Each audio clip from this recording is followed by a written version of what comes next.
नमस्कार, स्वागत है आपका विंध्य भारत में। मैं आपके साथ साक्षी गुप्ता। खबर रीवा जिले से है, जहां दिल्ली में किसानों के चल रहे धरना प्रदर्शन का समर्थन के लिए कांग्रेस पार्टी ने कमिश्नर कार्यालय के सामने धरना प्रदर्शन किया और कमिश्नर को ज्ञापन सौंपा। इस दौरान विधायक, पूर्व प्रत्याशियों सहित काफी संख्या में कांग्रेस कार्यकर्ता एकत्र रहे। प्रदर्शन के दौरान सेमरिया विधायक अभय मिश्रा ने कहा कि भाजपा चुनाव नहीं चाहती, यह तो संविधान में लिखा है, जिसके चलते उसकी मजबूरी है चुनाव कराना।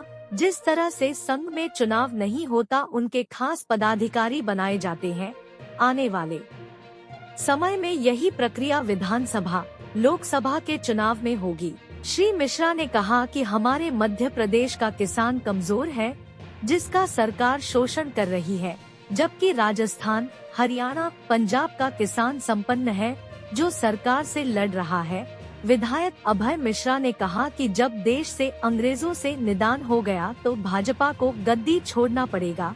आइए आपको दिखाते हैं कार्यक्रम और सुनते हैं अन्य मुद्दों को लेकर सेमरिया विधायक अभय मिश्रा ने क्या कहा है। आयोजित किया गया है लोकसभा चुनाव के ठीक पहले, विधानसभा के परिणाम पक्ष में नहीं रहे। कैसी स्थिति देखते हैं और जो टीम है पूरा किसानों को लेकर जो बीजेपी की नीतियां हैं उनको लेकर ये धरना? हम लोग किसानों के समर्थन में है। हमारी कांग्रेस पार्टी का निर्णय है कि दिल्ली में जो किसान बैठे हुए हैं, पूरे देश के जो किसान परेशान हैं, उनको ताकत देने के लिए उनके समर्थन में पूरी कांग्रेस पार्टी खड़ी है। और कांग्रेस पार्टी के दिशा निर्देश के अनुरूप हम अपने जिला अध्यक्ष के नेतृत्व में हम लोगों ने कमिश्नर को ज्ञापन देने के लिए हम सब यहाँ एकत्रित हुए हैं। हमारे सभी कांग्रेस के पदाधिकारी हैं, हमारे कार्यकर्ता हैं, हमारे पूर्व विधायक हैं, हमारे पूर्व विधायक प्रत्याशी हैं। हम सब लोगों का मूल उद्देश्य किसानों को समर्थन देना, उन्हें ताकत देना है और संघर्ष को बनाए रखना है और कमिश्नर को इस संबंध में अपनी बात कहना है, ज्ञापन देना है। रही बात, हाँ आप कुछ समर्थन मूल्य को लेकर बीजेपी ने जो वादा किया था विधानसभा चुनाव के पहले, वो अभी इस बार लागू नहीं किया गया। आप मूल बिंदु में आइए। देखिए क्या है, हम पहले नक्शे को समझ लें। जहाँ तक मैं समझता हूँ कि पॉइंट कहाँ है, पॉइंट है कि गरीबी और अशिक्षा। संगठन का मैकियावेली ने लिखा है, संगठन का मूल मंत्र है भय। वो समाज, वो लोग तेजी से एकत्रित किए जा सकते हैं जो डरे होते हैं। और डरा कौन होता है? जो गरीब और कमज़ोर होता है। गरीब और कमज़ोर कौन होता है? जो अशिक्षित और फाइनेंशियली कमज़ोर होता है। भारतीय जनता पार्टी ने सुनियोजित तरीके से इस देश की 70% गांवों में रहने वाली आबादी, जो मूल रूप से किसान है, उसका कमर तोड़ के रखी हुई है।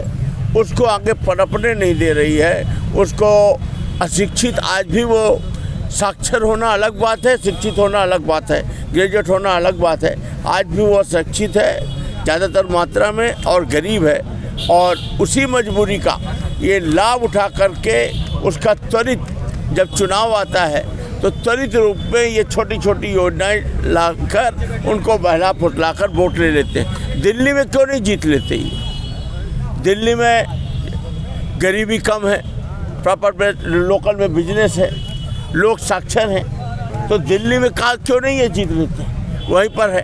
पर बाकी जगह मध्य प्रदेश वगैरह को इन्होंने सुनियोजित रूप से कमज़ोर कर रखा है। दूसरी बात, आप मुख्य बिंदु में आइए।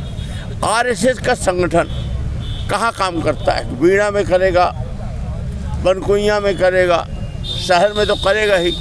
जो बिजनेस पॉइंट है, जहाँ जहाँ बाजारें लगती, गांवों में नहीं करता, किसानों के बीच में उनका नहीं होता। ये मूल रूप से ये किसानों में इनकी सोच ही नहीं है।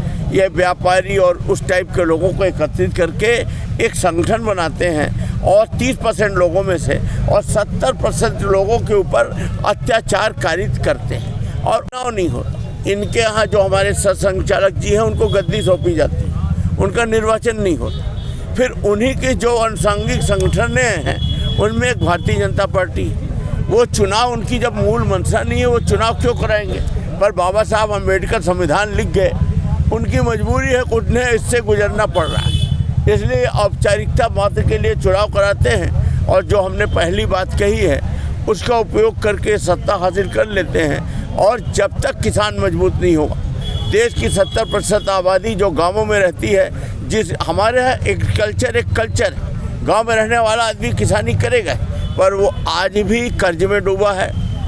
वो किसी तरह बाल बच्चों को पढ़ा पाता है। बिटिया की शादी होगी तो डिसमिल 2 डिसमिल ज़मीन उसे बेचना ही पड़ेगा। किसान एकदम परेशान है।